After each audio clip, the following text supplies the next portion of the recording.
ചില സമയത്ത് ദൈവത്തോട് തന്നെ നമുക്ക് വിഷമം തോന്നുന്ന സന്ദർഭങ്ങൾ ജീവിതത്തിലുണ്ട്.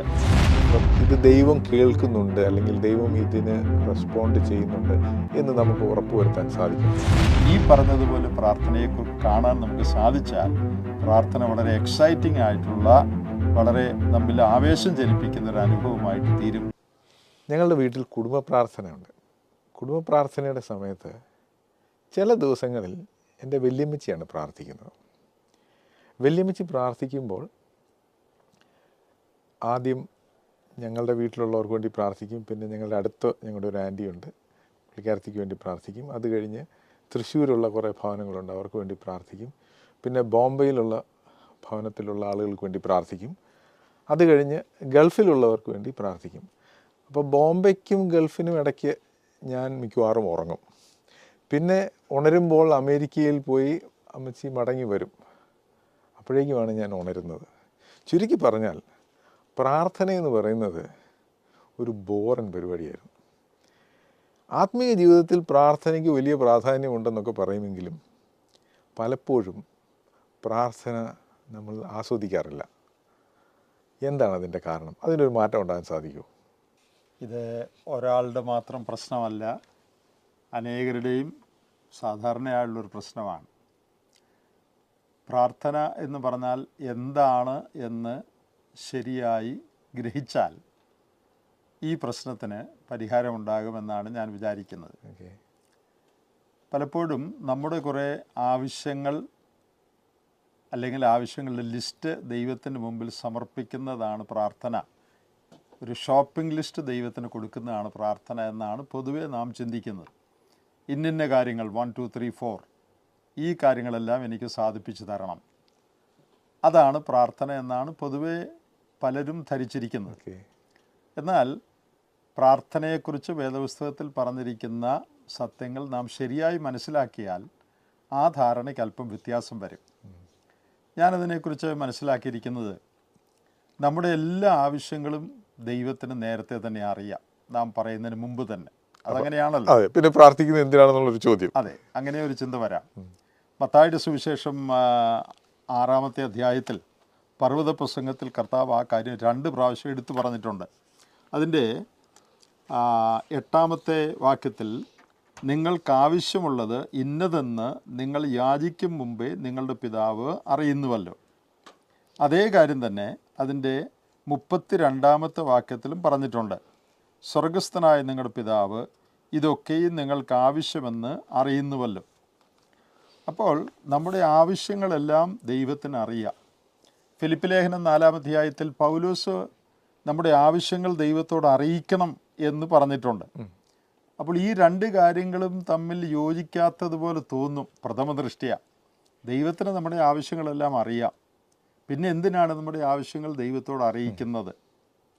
അതിൻ്റെ മറുപടി, പ്രാർത്ഥന എന്ന് പറയുന്നത് ദൈവത്തിന് അറിഞ്ഞുകൂടാത്ത കുറേ കാര്യങ്ങൾ ദൈവത്തെ അറിയിക്കലല്ല. We are not giving God a new piece of information through prayer. സർവജ്ഞാനിയായ ദൈവത്തിന് നമ്മൾ എല്ലാം അറിയാം. എന്നാൽ പ്രാർത്ഥന എന്ന് പറയുന്നത്, അതിൻ്റെ സാരാംശം, എസൻസ് എന്ന് പറയുന്നത്, ദൈവത്തോടുള്ള എൻ്റെ ബന്ധവും ദൈവത്തിലുള്ള എൻ്റെ ആശ്രയവും ഞാൻ വ്യക്തമാക്കുകയാണ് പ്രാർത്ഥനയിൽ കൂടെ ചെയ്യുന്നത്. In prayer I am declaring my allegiance to God and my dependence on God. ഞാൻ ദൈവത്തിൽ ശരണപ്പെടുന്നു, ദൈവത്തിൽ ആശ്രയിക്കുന്നു എന്നുള്ളത് ദൈവത്തിന് വളരെ സന്തോഷം നൽകുന്ന കാര്യമാണ്. എൻ്റെ സ്വന്തം ഹിതപ്രകാരമോ സ്വന്തം ആലോചന പ്രകാരമോ ഞാൻ ഒന്നും ചെയ്യാതെ എല്ലാ കാര്യത്തിലും ദൈവത്തിൽ ഞാൻ ആശ്രയിക്കുന്നു. ആ ദൈവത്തെ എനിക്ക് വേണം, ദൈവവുമായുള്ള ബന്ധത്തിലാണ് സകലവും ചെയ്യാൻ ഞാൻ ആഗ്രഹിക്കുന്നത് എന്നുള്ളത് ഞാൻ ഉറക്കെ ഡിക്ലെയർ ചെയ്യുകയാണ് പ്രാർത്ഥനയിൽ. അതാണ് പ്രാർത്ഥനയിലെ ഏറ്റവും പ്രധാനപ്പെട്ട ഒരു വശം. ദൈവത്തിൽ ഞാൻ ആശ്രയിക്കുന്നു, ദൈവവുമായുള്ള എൻ്റെ ബന്ധത്തെ ഞാൻ ഉറക്കെ പ്രഖ്യാപിക്കുന്നു. അപ്പോൾ ഒരു കാര്യം എനിക്ക് ചോദിക്കാനുള്ളത്, ചില കാര്യങ്ങളൊക്കെ നമുക്ക് വളരെ എളുപ്പം ചെയ്യാൻ സാധിക്കും. അപ്പോൾ അതിന് പ്രാർത്ഥിക്കണോ? നമ്മളങ്ങ് ചെയ്യല്ലേ ഉള്ളൂ. അപ്പോൾ അങ്ങനെയുള്ള അവസരങ്ങളിൽ എങ്ങനെയാണ് നമ്മൾ ദൈവത്തിലുള്ള ഡിപ്പെൻഡൻസ് ഡിക്ലെയർ ചെയ്യുന്നത്? ദൈവമക്കൾ എന്നുള്ള നിലയ്ക്ക് നമ്മുടെ ജീവിതത്തിലെ ചെറുതും വലുതുമായ സകല കാര്യങ്ങളും ദൈവത്തോടുള്ള ബന്ധത്തിൽ മാത്രമേ നാം ചെയ്യാൻ പാടുള്ളൂ. നമുക്ക് സ്വന്തമായിട്ട് ദൈവത്തെ കൂടാതെ പരിശ്രമിച്ചാലും ഇത് ചെയ്യാൻ സാധിച്ചെന്ന് വരാം. എന്നാൽ അത് ദൈവത്തിൻ്റെ ഹൃദയത്തിന് പ്രസാദകരമല്ല. നമുക്ക് സ്വന്തമായി ഒക്കാത്തത് കൊണ്ട് ദൈവത്തിൽ ആശ്രയിക്കുന്നു എന്നുള്ളതല്ല, ദൈവം എൻ്റെ സകലത്തിനും സകലവുമായി തീർന്നിരിക്കുന്നതുകൊണ്ട് അവനുമായുള്ള ബന്ധത്തിലാണ് എൻ്റെ ജീവിതം എന്നുള്ളത് കൊണ്ടാണ് ഞാൻ ദൈവത്തിൽ ഏറ്റവും നിസ്സാര കാര്യത്തിന് പോലും ആശ്രയിക്കേണ്ടത്. അത് ദൈവഹൃദയത്തിന് വളരെ സന്തോഷം നൽകുന്ന ഒരു കാര്യമാണ്. വാസ്തവത്തിൽ ഇതാണ് ഏറ്റവും വിഷമമുള്ള കാര്യം. നമുക്കൊരു ബുദ്ധിമുട്ടുണ്ടാകുമ്പോൾ പ്രാർത്ഥിക്കാൻ ഒരു വിഷമവുമില്ല. അല്ലാത്തപ്പോൾ പ്രാർത്ഥിക്കുക, അല്ലാത്തപ്പോൾ ദൈവത്തിൽ ആശ്രയിക്കുക എന്നുള്ളത് അതെ ബുദ്ധിമുട്ടുള്ള കാര്യമാണ്. സ്വാഭാവികമായി അതെ അതെ അത് ശരിയാണ്. ഓക്കെ. പിന്നെ എന്താണ് പ്രാർത്ഥനയിൽ നമുക്ക് അത് ഇൻട്രസ്റ്റിംഗ് ആകാനായിട്ട് ചെയ്യാൻ പറ്റുന്ന കാര്യം? ഞാൻ പറഞ്ഞ പോലെ എന്താണ് പ്രാർത്ഥന എന്നുള്ള ഈ അടിസ്ഥാനപരമായ കാര്യം മനസ്സിലാക്കിയാൽ പ്രാർത്ഥനയിൽ നമുക്ക് വളരെ സന്തോഷമുണ്ടാകും. ഞാൻ എൻ്റെ സ്വർഗസ്ഥ പിതാവുമായുള്ള എൻ്റെ അടുപ്പം, അവനുമായിട്ടുള്ള എൻ്റെ കൂട്ടായ്മയാണ് പ്രാർത്ഥന, ദൈവത്തിലുള്ള എൻ്റെ ആശ്രയം വ്യക്തമാക്കുന്നതാണ് പ്രാർത്ഥന എന്നുള്ള ബോധ്യത്തോടു കൂടി പ്രാർത്ഥിക്കാമെങ്കിൽ അത് എൻ്റെ ഹൃദയത്തിന് വളരെ സന്തോഷം നൽകും. ഓക്കെ. മറ്റൊരു കാര്യം, നമ്മുടെ ആവശ്യങ്ങൾ ദൈവത്തോട് അറിയിക്കണമെന്ന് ഫിലിപ്പ് ലേഖനത്തിൽ നിന്ന് ഞാൻ പറഞ്ഞല്ലോ. ആ കാര്യം നമ്മുടെ അനുദിന ജീവിതത്തിൽ നാം പ്രാക്ടീസ് ചെയ്താൽ, അതായത് ജീവിതത്തിലെ എല്ലാ കാര്യങ്ങളിലും ദൈവത്തിൽ ആശ്രയിക്കുക, ദൈവത്തോട് നമ്മുടെ എല്ലാ കാര്യങ്ങളും പറയുക എന്നുള്ളത് നമ്മുടെ ഒരു പതിവാക്കിയാൽ, നമ്മുടെ ഹാബിറ്റ് ആക്കിയാൽ, അത് നമ്മുടെ ജീവിതത്തിൽ വളരെ സന്തോഷവും ധൈര്യവും നമുക്ക് പകരാനായിട്ട് കഴിയുന്ന ഒരു കാര്യമാണ്. വേദപുസ്തകത്തിൽ നെഹമ്യാവിൻ്റെ പുസ്തകത്തിൽ ഞാൻ ആ കാര്യം പ്രത്യേകം ശ്രദ്ധിച്ചിട്ടുണ്ട്. നെഹമ്യാവ് മതിൽ പണി ആരംഭിച്ചപ്പോൾ അതോടുള്ള ബന്ധത്തിൽ അനേക പ്രശ്നങ്ങളും പ്രതിബന്ധങ്ങളും നെഹമ്യാവിൻ്റെ ജീവിതത്തിലുണ്ടായി. എന്നാൽ നെഹമ്യാവിൻ്റെ പുസ്തകത്തിൽ നാം കാണുന്ന വളരെ നല്ല, നമുക്ക് ധൈര്യം നൽകുന്ന ഒരു കാര്യം, ആരംഭം മുതൽ അവസാനം വരെ ഓരോ ചുവടിലും നെഹമ്യാവ് ദൈവത്തോട് സംസാരിക്കുകയാണ്, അല്ലെങ്കിൽ പ്രാർത്ഥിക്കുകയാണ്, ദൈവത്തിൽ ആശ്രയിക്കുകയാണ്. നമ്മൾ ആദ്യം പറഞ്ഞ ആ കാര്യം, ഓരോ കാര്യത്തിലും ദൈവത്തിൽ ആശ്രയിക്കുന്നു. നമ്മൾ രണ്ടാമത് പറഞ്ഞ കാര്യം, നമ്മുടെ കാര്യങ്ങൾ ദൈവത്തോട് അറിയിക്കുന്നു. അറിഞ്ഞുകൂടാത്തതുകൊണ്ട് അറിയിക്കുകയല്ല, ദൈവത്തിലുള്ള ആശ്രയത്തിൻ്റെ പ്രകടമായ ഒരു ലക്ഷണമാണത്. ഉദാഹരണമായിട്ട് ഈ നെഹമ്യാവിൻ്റെ പുസ്തകം 2-ാം അധ്യായത്തിൽ രാജാവ് നിൻ്റെ അപേക്ഷ എന്ത് എന്ന് 4-ാമത്തെ വാക്യത്തിൽ ചോദിക്കുമ്പോൾ ഉടനെ ഞാൻ സ്വർഗത്തിലെ ദൈവത്തോട് പ്രാർത്ഥിച്ചിട്ട് മറുപടി പറഞ്ഞു എന്ന് വായിക്കുന്നുണ്ട്. അപ്പോൾ രാജാവ് ഒരു മിനിറ്റ് ഇവിടെ നിൽക്കുക, ഞാനൊന്ന് പ്രാർത്ഥിച്ചേച്ച് വരട്ടെ എന്ന് നെഹമ്യാവ് പറഞ്ഞു എന്ന് വിചാരിക്കാൻ ഒരു ന്യായവുമില്ല. അങ്ങനല്ല, ഉടനെ പ്രാർത്ഥിച്ചിട്ടെന്ന് പറഞ്ഞാൽ രാജാവ് ആ കാര്യം ചോദിച്ചപ്പോൾ ഉടനെ നെഹമ്യാവിൻ്റെ ഹൃദയം സ്വർഗത്തിലേക്ക് നെഹമ്യാവ് ഉയർത്തി. അപ്പോൾ ദൈവവുമായുള്ളൊരു ഹോട്ട് ലൈൻ കമ്മ്യൂണിക്കേഷൻ എപ്പോഴും മെയിൻറ്റെയിൻ ചെയ്തുകൊണ്ടിരിക്കുന്നതാണ് പ്രാർത്ഥന. കേവലം നിശ്ചിത സമയങ്ങളിൽ മുട്ടുകുത്തി അല്ലെങ്കിൽ കൈകൂപ്പി പ്രാർത്ഥിക്കുന്നത് മാത്രമല്ല, അത് നല്ല കാര്യം തന്നെ. എന്നാൽ ഏത് സമയത്തും നമുക്ക് ദൈവവുമായുള്ള സംസർഗത്തിൽ ജീവിക്കാൻ സാധിക്കും. നമ്മുടെ സകല കാര്യങ്ങളും, ചെറുതും വലുതുമായ സകല കാര്യങ്ങളും ദൈവത്തോട് പറഞ്ഞുകൊണ്ടിരിക്കാൻ സാധിക്കും എന്നുള്ളതാണ് പ്രാർത്ഥനയിൽ ഏറ്റവും സന്തോഷകരമായ ഒരു കാര്യം. ഈ നെഹമ്യാവിൻ്റെ പുസ്തകത്തിൽ പിന്നീട് നാം വായിക്കുമ്പോൾ 4-ാം അധ്യായത്തിലേക്ക് വരുമ്പോൾ അവൻ്റെ ശത്രുക്കൾ നെഹമ്യാവിനെ കളിയാക്കി പറയുകയാണ്, എങ്ങനെ പണിതാലും ഒരു കുറുക്കൻ കയറിയാൽ അവരുടെ കന്മതിൽ ഉരുണ്ടു വീഴും. 4-ാം അധ്യായത്തിൻ്റെ 3-ാമത്തെ വാക്യം. ഉടനെ നെഹമ്യാവ് ചെയ്ത് നോക്കുക, അതിനൊരു മറുപടിയും പറയാൻ നെഹമ്യാവ് പോയില്ല. കുറുക്കനല്ല, ആന കയറിയാലും ഞങ്ങളുടെ മതിൽ വീഴുകയില്ല എന്ന് പറയാൻ പോയില്ല. അങ്ങനെ നിന്ദിക്കുന്ന വാക്കുകൾ പറഞ്ഞവരോട് ഒന്നും നെഹമ്യാവ് പറയാതെ അടുത്ത വാചകം, ഞങ്ങളുടെ ദൈവമേ കേൾക്കണമേ, ഞങ്ങൾ നിന്ദിതന്മാരായിരിക്കുന്നു. ഉടനെ ദൈവത്തിങ്കിലേക്ക് നോക്കി നെഹമ്യാവ് ആ വിഷയം ദൈവസന്നിധിയിൽ സമർപ്പിക്കുകയാണ്. അതിൻ്റെ 4-ാം അധ്യായത്തിൻ്റെ 8-ാം വാക്യത്തിലേക്ക് വരുമ്പോൾ, യുദ്ധം ചെയ്യേണ്ടതിനും അവിടെ കലക്കം വരുത്തേണ്ടതിനും അവരൊക്കെയും ഒന്നിച്ചുകൂടി കൂട്ടുകെട്ടുണ്ടാക്കി. അടുത്ത വാചകം, ഞങ്ങളോ ഞങ്ങളുടെ ദൈവത്തോട് പ്രാർത്ഥിച്ചു. അപ്പോൾ ഓരോ രംഗത്തും നാം കാണുന്നത് നെഹമ്യാവ് ദൈവത്തോട് കാര്യങ്ങൾ അറിയിക്കുകയാണ്. തീർന്നില്ല. 5-ാം അധ്യായത്തിൻ്റെ 19-ാമത്തെ വാക്യത്തിൽ, എൻ്റെ ദൈവമേ, ഞാൻ ഈ ജനത്തിന് വേണ്ടി ചെയ്തതൊക്കെയും എനിക്ക് നന്മയ്ക്കായിട്ട് ഓർക്കണമേ. വേറൊരു കോണ്ടെക്സ്റ്റിലാണ് ആ വാക്യം എന്ന് വരികിലും അവിടെയും തൻ്റെ വിഷയം ഉടനെ ദൈവത്തോട് പറയുകയാണ്. 6-ാം അധ്യായത്തിൻ്റെ 9-ാമത്തെ വാക്യത്തിൽ തന്നെ ഭയപ്പെടുത്താനായിട്ട്, ധൈര്യം ക്ഷയിപ്പിക്കാനായിട്ട് ശത്രുക്കൾ ശ്രമിച്ചപ്പോൾ ഉടനെ നെഹമ്യാവ് ദൈവത്തിങ്കിലേക്ക് തന്നെ ഹൃദയം ഉയർത്തി, ആകയാൽ ദൈവമേ എന്നെ ധൈര്യപ്പെടുത്തണമേ എന്ന് പറഞ്ഞു. ഒരു പക്ഷേ നെഹമ്യാവിന് അല്പം ഭയം ആ സന്ദർഭത്തിലുണ്ടായി കാണാൻ സാധ്യതയുണ്ടെന്നാണ് ആ വാക്യം വായിക്കുമ്പോൾ നമുക്ക് മനസ്സിലാകുന്നത്. അതിൻ്റെ 14-ാം വാക്യത്തിലും എൻ്റെ ദൈവമേ എന്ന് വിളിച്ച് എന്നെ ഭയപ്പെടുത്തുവാൻ നോക്കിയ എല്ലാവരെയും നീ കൈകാര്യം ചെയ്തു കൊള്ളണമേ, ഓർത്തുകൊള്ളണമേ എന്ന് പറയുകയാണ്. അപ്പോൾ നാം പറഞ്ഞു വരുന്നത്, നമ്മുടെ ജീവിതത്തിൽ കേവലം ചില ലിസ്റ്റ് അനുസരിച്ചുള്ള കാര്യങ്ങൾ ദൈവത്തോട് പറയുക മാത്രമല്ല, ജീവിതത്തിൻ്റെ ഓരോ സന്ദർഭങ്ങളിലും ബുദ്ധിമുട്ടും പ്രയാസവും എതിർപ്പും ഒക്കെ ഉണ്ടാകുമ്പോഴും ഉടനടി അതാത് സമയം തൽസമയത്ത് ദൈവത്തോട് ആ കാര്യങ്ങൾ ഉണർത്തിക്കുകയാണ്, ദൈവത്തോട് അതാത് സമയത്ത് ആ കാര്യങ്ങൾ പറയുകയാണ്. അങ്ങനെ എപ്പോഴും ദൈവവുമായുള്ള സംസർഗത്തിലിരിക്കുന്ന, നമ്മുടെ ജീവിതത്തിലെ ചെറുതും വലുതുമായ എല്ലാ കാര്യത്തിലും ദൈവത്തെ കൺസൾട്ട് ചെയ്യുന്ന, ദൈവത്തോട് സംസാരിക്കുന്ന ഒരനുഭവം, ദൈവസംസർഗം, അത് പ്രാർത്ഥനയിൽ ഏറ്റവും പ്രധാന ഒരു കാര്യമായി നാം മനസ്സിലാക്കിയാൽ പ്രാർത്ഥനയിലെ ബോറടി മാറിക്കിട്ടും.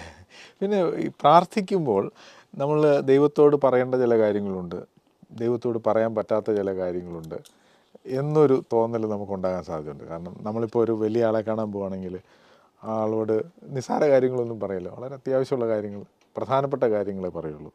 അപ്പോൾ ദൈവത്തോട് പറയാൻ പറ്റാത്ത ചില കാര്യങ്ങളുണ്ടെന്ന് ചില ആളുകൾക്ക് തോന്നുന്നത്, അതിലെന്തെങ്കിലും വാസ്തവമുണ്ടോ? ദൈവത്തോട് പറയാൻ പറ്റാത്തൊരു കാര്യവുമില്ല. ഇനി ദൈവത്തോട് പറഞ്ഞില്ലെങ്കിലും ദൈവത്തിന് ആ കാര്യങ്ങൾ ഏതായാലും അറിയാമല്ലോ. അതെ. എന്നാൽ നാം ആദ്യം പറഞ്ഞ പോലെ ദൈവത്തോടുള്ള നമ്മുടെ ബന്ധം, നമ്മുടെ അടുപ്പം, നമ്മുടെ സംസർഗം, ദൈവത്തിലുള്ള നമ്മുടെ ആശ്രയം, അത് വ്യക്തമാക്കുകയാണ് പ്രാർത്ഥനയിൽ. അപ്പോൾ നമുക്ക് ഏറ്റവും സന്തോഷം നൽകുന്ന ഒരു കാര്യം, ദൈവത്തോട് നമുക്ക് എല്ലാ കാര്യവും പറയാം എന്നുള്ളതാണ്.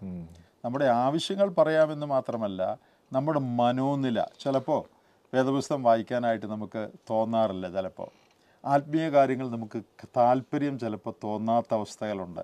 അത് നമുക്ക് ദൈവത്തോട് പറയാം, ദൈവമേ എനിക്ക് ആത്മീയ വിഷയങ്ങളിൽ എന്തോ ഒരു തണുപ്പ് ഈ ദിവസങ്ങൾ വന്നിരിക്കുന്ന പോലെ തോന്നുന്നു, നിൻ്റെ വചനം വായിക്കാൻ എനിക്ക് വേണ്ടത്ര താല്പര്യം തോന്നുന്നില്ല, തെറ്റായ കാര്യങ്ങളോട് വലിയ പ്രതിപത്തി എനിക്ക് ദിവസങ്ങൾ ഇന്ന കാര്യങ്ങളോട് തോന്നുന്നു, എന്നെ നീ സഹായിക്കണം. അപ്പോൾ ഉള്ളു തുറന്ന് നമ്മുടെ സകല കാര്യങ്ങളും ദൈവത്തോട് നമുക്ക് പറയാൻ സാധിക്കും എന്നുള്ളതാണ് പ്രാർത്ഥനയിലെ ഏറ്റവും വലിയ ആശ്വാസം. ദൈവത്തോട് പറയാൻ കഴിയാത്ത ഒരു കാര്യവുമില്ല. ഏറ്റവും ചെറിയ കാര്യവും നമുക്ക് ദൈവത്തോട് പറയാം.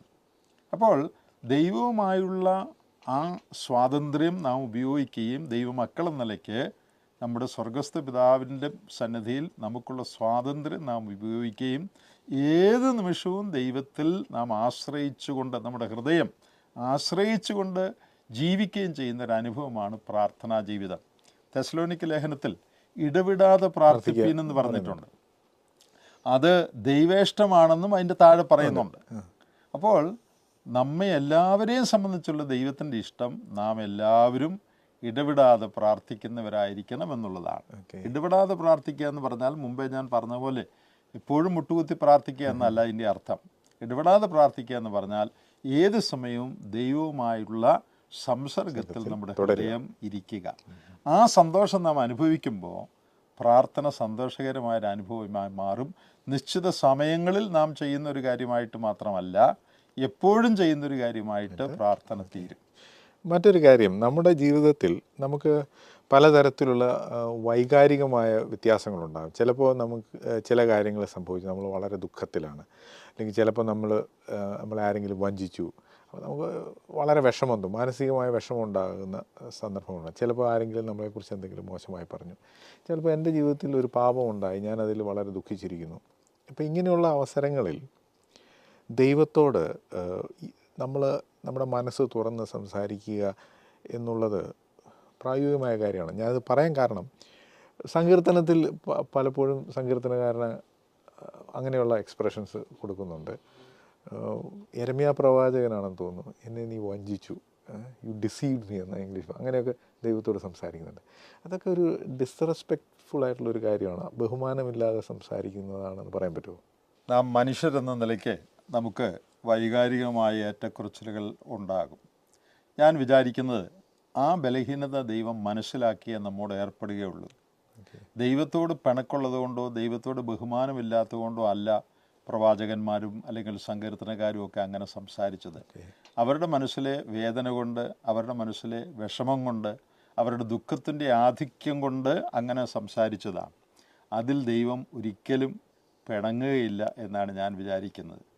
അതുകൊണ്ട് നമ്മുടെ മനസ്സിലുണ്ടാകുന്ന വികാരങ്ങൾ, നമുക്കുണ്ടാകുന്ന വിഷമങ്ങൾ, ഇപ്പോൾ മറ്റാരെങ്കിലും നമ്മെ ബുദ്ധിമുട്ടിച്ചു, അത് ആ ബുദ്ധിമുട്ടിച്ച ആളെക്കുറിച്ച് ചിന്തിച്ച് ആ ആളോട് പ്രതികാരത്തിൻ്റെ ഒരു ചിന്ത നമ്മുടെ മനസ്സിൽ സൃഷ്ടിക്കാതെ ആ വിഷയം ദൈവത്തോട് പറഞ്ഞാൽ ആ കാര്യത്തിന് വലിയ ആശ്വാസം ലഭിക്കും. കർത്താവേ, ഇന്നാര് എന്നോട് ഇങ്ങനെ പെരുമാറിയത് എൻ്റെ ഹൃദയത്തിന് വളരെ ദുഃഖമായി, നീ എന്നറിയുന്നല്ലോ, നീ എന്നെ ആശ്വസിപ്പിക്കണം. ആ വ്യക്തിയെ കുറിച്ച് കയ്പ് മനസ്സിൽ ചിന്തിക്കാതെ ഏറ്റവും ശരിയായ നിലയിൽ ഇതിനോട് പ്രതികരിക്കാനുള്ള കഴിവ് എനിക്ക് തരണമേ എന്ന് പറഞ്ഞ് ആ വിഷയം ദൈവത്തിൻ്റെ കയ്യിൽ നാം ഏൽപ്പിച്ചാൽ ആ വിഷയത്തിൽ വലിയ ആശ്വാസം നമുക്ക് ലഭിക്കും. അപ്പോൾ നമ്മുടെ ജീവിതത്തിൻ്റെ എല്ലാ സന്ദർഭങ്ങളിലും ഏത് വിഷയമാണെങ്കിലും അത് ദൈവത്തോട് നമുക്ക് പറയാം. വൈകാരികമായി നമുക്ക് ദുഃഖമോ നിരാശയോ വിഷമമോ ഉണ്ടാകുന്ന സമയത്തും, കർത്താവേ, എൻ്റെ ഹൃദയം ക്ഷീണിച്ചിരിക്കുന്നു, എൻ്റെ ഹൃദയത്തിൽ എനിക്ക് വലിയ നിരാശ തോന്നുന്നു, എൻ്റെ ഹൃദയം തകർന്നിരിക്കുന്നു, എന്നെ സഹായിക്കണം. തകർന്നും നുറുങ്ങിയുമുള്ള ഹൃദയത്തെ ദൈവം നിരസിക്കില്ലെന്നാണ് വേദപുസ്തകം പറയുന്നത്. അതുകൊണ്ട് ജീവിതത്തിൽ ഏത് സന്ദർഭത്തിലും മനപ്രയാസവും വിഷമവും, ചില സമയത്ത് ദൈവത്തോട് തന്നെ നമുക്ക് വിഷമം തോന്നുന്ന സന്ദർഭങ്ങൾ ജീവിതത്തിലുണ്ട്. അങ്ങനെയുള്ള സമയത്തും നമുക്ക് ദൈവസന്നിധിയിൽ ചെല്ലാനും ആ വിഷമം പറയാനും, നമ്മുടെ ഹൃദയം ദൈവസന്നിധിയിൽ പറയാനുമുള്ള സ്വാതന്ത്ര്യം ദൈവം തന്നിട്ടുണ്ട്. നാം ആ സ്വാതന്ത്ര്യം ഉപയോഗിക്കുന്നതിൽ ഒട്ടും മടിക്കേണ്ടതായിട്ടില്ല. അപ്പോൾ പ്രാർത്ഥന നമുക്ക് വളരെ ആശ്വാസവും ധൈര്യവും നൽകുന്ന ഒരു അനുഭവമായി മാറും. കേവലം ഒരു ചടങ്ങായിട്ട് പ്രാർത്ഥനയെ കാണുമ്പോഴാണ് പ്രാർത്ഥന രസകരമല്ലാതായിത്തീരുന്നത്. ഈ പറഞ്ഞതുപോലെ പ്രാർത്ഥനയെ കാണാൻ നമുക്ക് സാധിച്ചാൽ പ്രാർത്ഥന വളരെ എക്സൈറ്റിംഗ് ആയിട്ടുള്ള, വളരെ നമ്മിൽ ആവേശം ജനിപ്പിക്കുന്ന ഒരു അനുഭവമായിട്ട് തീരും. അങ്ങനെ നമ്മുടെ എല്ലാവരുടെയും പ്രാർത്ഥനാ ജീവിതം ഇരിക്കണമെന്നാണ് ദൈവം നമ്മെക്കുറിച്ച് ആഗ്രഹിക്കുന്നത്. ഒരു കാര്യം കൂടെ ചോദിക്കാൻ ആഗ്രഹിക്കുന്നു. അതിതാണ്, നമ്മളിപ്പോൾ പ്രാർത്ഥന എന്ന് പറഞ്ഞാൽ നമ്മുടെ ഹൃദയം, നമ്മുടെ മനസ്സിലുള്ളത് നമ്മൾ ദൈവത്തോട് പറയുന്നു. ഇതൊരു വൺ സൈഡഡ് കമ്മ്യൂണിക്കേഷൻ അല്ലേ, ഒരു വശത്തേക്ക് മാത്രമുള്ള ഒരു കമ്മ്യൂണിക്കേഷൻ അല്ലേ? അപ്പം ഇത് ദൈവം കേൾക്കുന്നുണ്ട്, അല്ലെങ്കിൽ ദൈവം ഇതിന് റെസ്പോണ്ട് ചെയ്യുന്നുണ്ട് എന്ന് നമുക്ക് ഉറപ്പുവരുത്താൻ സാധിക്കും? പലപ്പോഴും അങ്ങനെ ഒരു സംശയമുണ്ട്. ഞാൻ കുറേ നാളായി പ്രാർത്ഥിക്കുന്നു, ഇതിനൊരു മറുപടിയും ലഭിക്കുന്നില്ല. അങ്ങനെ നിരാശപ്പെട്ടു പോകാനുള്ള സാധ്യത ഉണ്ടല്ലോ. യെസ്, ആ വിഷയത്തെക്കുറിച്ച് നമുക്ക് പറയാനുള്ളത്, ദൈവം പ്രാർത്ഥന കേൾക്കുന്നു എന്നുള്ളത് നാം പ്രാർത്ഥിച്ചുകൊണ്ടിരിക്കുമ്പോൾ ഞാൻ കേൾക്കുന്നുണ്ട് എന്ന് ദൈവം പറയുന്നതിൽ നിന്നല്ല നാം മനസ്സിലാക്കുന്നത്. ദൈവത്തിൻ്റെ വചനത്തിൽ ദൈവത്തിൻ്റെ സ്വഭാവം, ദൈവത്തിൻ്റെ പ്രവർത്തന വിധം വ്യക്തമായി വെളിപ്പെടുത്തിയിട്ടുണ്ട്. അതുകൊണ്ട് ദൈവം പ്രാർത്ഥന കേൾക്കുന്നവനാണ് എന്നുള്ളത് വേദപുസ്തകം വ്യക്തമായിട്ട് പറയുന്ന, പഠിപ്പിക്കുന്ന ഒരു സത്യമാണ്. നാം അത് വിശ്വസിക്കണം. എന്തെങ്കിലും പ്രത്യേക അനുഭൂതി ഉള്ളതുകൊണ്ടോ അല്ലെങ്കിൽ ഞാൻ പ്രാർത്ഥിക്കുമ്പോൾ എനിക്കത് പ്രത്യേകമായി തോന്നുന്നത് കൊണ്ടോ അല്ല ഞാനത് വിശ്വസിക്കേണ്ടത്. ദൈവത്തിൻ്റെ സ്വഭാവത്തെക്കുറിച്ച് ദൈവം വെളിപ്പെടുത്തിയിരിക്കുന്ന ഒരു കാര്യമാണ് അവൻ പ്രാർത്ഥന കേൾക്കുന്നവനാണ് എന്നുള്ളത്. അത് ഞാൻ വിശ്വസിക്കണം. മാത്രമല്ല, വേദപുസ്തകത്തിൽ തന്നെ ദൈവം പ്രാർത്ഥന കേട്ട് ഉത്തരമരുളിയ അനേക സംഭവങ്ങൾ വേദപുസ്തകത്തിൽ തന്നെ രേഖപ്പെടുത്തിയിട്ടുണ്ട്. അത് നമുക്കൊരു ധൈര്യമാണ്. കൂടാതെ മറ്റനേകരുടെ ജീവിതങ്ങളിൽ ദൈവം പ്രാർത്ഥനയ്ക്ക് ഉത്തരമായി അത്ഭുതകരമായി അവരെ സഹായിച്ച ചരിത്രം നമുക്ക് തന്നെ അറിയാം. ഇനി മറ്റാരുടെയും കാര്യത്തിലേക്ക് പോകണ്ട, നമ്മുടെ തന്നെ കാര്യമെടുത്താൽ ഈ കഴിഞ്ഞ അനേക വർഷങ്ങൾ, പൈതൽ പ്രായം മുതൽക്ക് ഇന്നേ വരെ നമ്മുടെ ജീവിതത്തിൽ എത്രയോ കാര്യങ്ങളിൽ ദൈവം അത്ഭുതകരമായി നമ്മുടെ പ്രാർത്ഥനയ്ക്ക് ഉത്തരം തന്നതായി നമുക്ക് തന്നെ അറിയാം.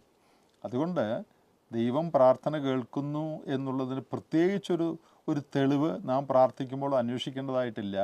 ദൈവവചനത്തിൽ പറഞ്ഞിരിക്കുന്ന സത്യങ്ങളും ദൈവവചനത്തിലെ അനേക ഭക്തന്മാരുടെ ജീവിതത്തിൽ ദൈവം പ്രവർത്തിച്ച വിധങ്ങളും നമുക്കറിയാം. നമ്മുടെ തന്നെ അനുഭവത്തിൽ, നമ്മുടെയും മറ്റുള്ളവരുടെയും അനുഭവത്തിൽ ദൈവം പ്രാർത്ഥന കേട്ട് ഉത്തരം തരുന്നതായിട്ട് നമുക്ക് നന്നായിട്ട് മനസ്സിലായിട്ടുണ്ട്. ആ ധൈര്യത്തിൽ നാം പ്രാർത്ഥിക്കണം. അപ്പോൾ നമുക്ക് സംശയമന്യേ ദൈവം പ്രാർത്ഥന കേൾക്കുന്നു എന്നുള്ള ഉറപ്പിൽ പ്രാർത്ഥിക്കാനായിട്ട് സാധിക്കും. അതിൻ്റെ നന്മകൾ നമുക്ക് അനുഭവിക്കാൻ സാധിക്കും. ഇനി ചില സന്ദർഭങ്ങളിൽ നാം പ്രാർത്ഥിക്കുന്ന അതേ കാര്യം ദൈവം നമുക്ക് ചെയ്തു തന്നു എന്ന് വരികയില്ല. അതിൻ്റെ കാരണം നമുക്ക് ഏറ്റവും നല്ലത് ഏതാണ് എന്നുള്ളത് ദൈവത്തിന് അറിയാം. നാം ചോദിക്കുന്ന കാര്യമായിരിക്കണമെന്നില്ല നമുക്ക് ഏറ്റവും നല്ലത്. നാം നമ്മുടെ പരിമിതമായ അറിവിൽ നിന്നാണ് ദൈവത്തോട് ആ കാര്യങ്ങൾ പറയുന്നത്. എന്നാൽ കാര്യങ്ങളെ നന്നായിട്ട് മുഴുവനായിട്ട് അറിയുന്ന ദൈവം നമുക്ക് ഏറ്റവും നല്ലത് എന്താണോ അതാണ് തരാൻ ആഗ്രഹിക്കുന്നത്. അതുകൊണ്ടാണ് ചിലപ്പോൾ നാം ആഗ്രഹിക്കുന്ന നിലയിലുള്ള പ്രാർത്ഥനയ്ക്ക് മറുപടി ലഭിക്കാതെ മറ്റു നിലയിൽ ആ കാര്യങ്ങൾ സംഭവിക്കുന്നത്. അതിൽ ദൈവത്തിൻ്റെ സ്നേഹത്തിലും ദൈവത്തിൻ്റെ നന്മയിലും വിശ്വസിച്ച് നാം ധൈര്യപ്പെടുക എന്നുള്ളതാണ് അങ്ങനെയുള്ള സന്ദർഭങ്ങളിൽ നമുക്ക് ചെയ്യാൻ സാധിക്കുന്നത്. ഏലിയാവ് പ്രാർത്ഥിച്ചപ്പോൾ ദൈവം കേൾക്കാതിരുന്നത് എന്ത് നന്നായി, മരിക്കണം എന്നല്ലേ പുള്ളി പ്രാർത്ഥിച്ചത്? അതെ അതെ. എന്നാൽ അതിനേക്കാൾ ഉന്നതമായ ദൈവത്തിനുണ്ടായിരുന്നു. അത് ശരിയാണ്. ഓക്കെ. അതുപോലെ മടുത്തു പോകാനുള്ള സാധ്യതയുണ്ടല്ലോ, അതുകൊണ്ടല്ലേ മടുത്തു പോകാതെ പ്രാർത്ഥിക്കുക എന്നും പറഞ്ഞിരിക്കുന്നുണ്ട്. അതെ, നമുക്ക് മടുപ്പ് തോന്നും, എന്നാലും നമ്മളത് കൺസിസ്റ്റൻ്റ് ആയിട്ട് ചെയ്യണമെന്ന് പറഞ്ഞു. മടുപ്പ് എന്നുള്ളത് മാനസികമായി നമുക്കുണ്ടാകുന്നതായ ഒരു ചിന്തയാണ്, ഒരു വൈകാരികമായി ഉണ്ടാകുന്നൊരു കാര്യമാണ്. നാം അതിന് കൂടുതൽ പ്രാധാന്യം കൊടുക്കാതെ ഫാക്ട്സ്, വസ്തുതയ്ക്ക് പ്രാധാന്യം കൊടുക്കുക. ദൈവം പ്രാർത്ഥന കേട്ട് ഉത്തരവരുളുന്നവനാണ്, എൻ്റെ നന്മയ്ക്ക് വേണ്ടി സകലവും ചെയ്യുന്നവനാണ്, എൻ്റെ ആവശ്യങ്ങൾ അറിഞ്ഞ് സഹായിക്കുന്നവനാണ്. ആ ബോധ്യത്തിൽ മടുത്തു പോകാതെ നാം പ്രാർത്ഥനയിൽ തുടരണം. അതിൻ്റെ നന്മ നമുക്ക് തീർച്ചയായിട്ടും ദൈവത്തിൽ നിന്ന് പ്രാപിക്കാനായിട്ട് സാധിക്കും. ഇതിൻ്റെ അടിസ്ഥാനത്തിൽ നമ്മുടെ പ്രാർത്ഥന കൂടുതൽ സന്തോഷകരമാകും എന്ന് ഞാൻ പ്രതീക്ഷിക്കുന്നു. ഇതുവരെ സംസാരിച്ചതിന് നന്ദി. നിങ്ങളുടെയും പ്രാർത്ഥനാ ജീവിതം എക്സൈറ്റിംഗ് ആയി സന്തോഷകരമായി തീരട്ടെ എന്ന് പ്രാർത്ഥിക്കുന്നു.